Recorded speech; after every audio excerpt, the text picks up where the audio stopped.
Hello, my name is Gabe Zollner. You know, it's really scary. Well, there's a lot of things that are scary, but this is, I think, terrifying. And I was at the gym yesterday, and I was playing with some weights, and I started talking to this gentleman beside me.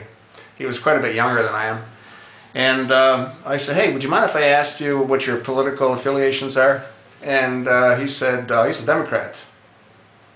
I said, that's interesting. And I made a comment, I thought you were brighter than that, and he looked at me and we sort of laughed. And then I said, so what do you think about Benghazi? He said, what?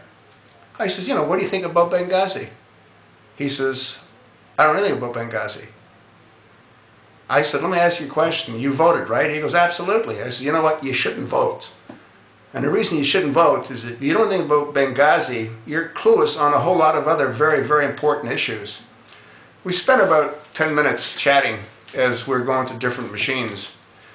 And I tried to enlighten him on some of the facts, but it's amazing how ignorant he really was.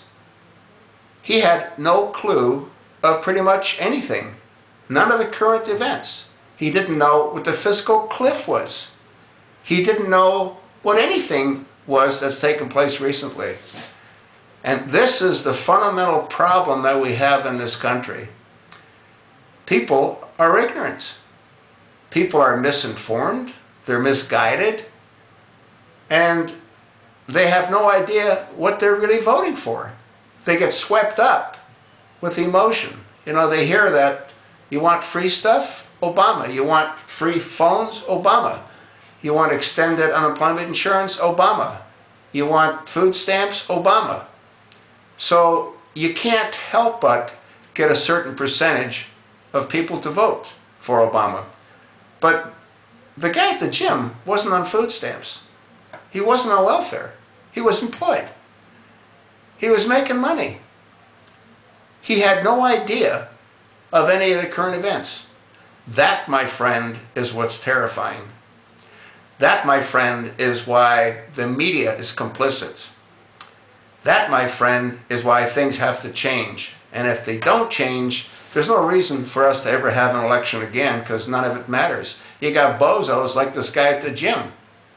If you don't believe what I've just said to you, try it. Go approach a stranger in the grocery store.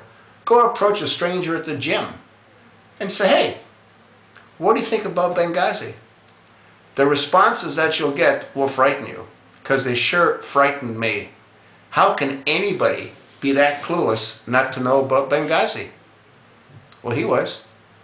And if you go approach other people, don't frighten them. Don't just jump up on them. Just say, hey, would you mind if I ask a couple of questions? Ask them what their political affiliations are. You'll find that most of the people you talk to will say that they're Democrats. And then ask them, what do you think about Benghazi? You'll end up with that same shocked expression that I had. And that is why media like Western Center for Journalism and media like WorldNet Daily are critical, because they do get the message out. The problem with both of those is that they only get out the message to their viewers. So it's our responsibility to make certain that we make other people aware of both of those organizations and the messages that they're trying to send out to the American people. They're not biased. They're just sending out information that's real. Unlike what we get out of most of our media, news media, including, unfortunately, Fox. Fox could do a whole lot more than they do. But at the same time, they can only go so far, because they don't want to lose their license to be on the air. And Obama has the power to do exactly that. So, to my friends, to my viewers, to my supporters, keep up the fight. It was once said, it ain't over until it's over, and the fat lady hasn't sung yet. Hopefully, the fat lady will sing, and hopefully Benghazi will bring down this administration. Thank you.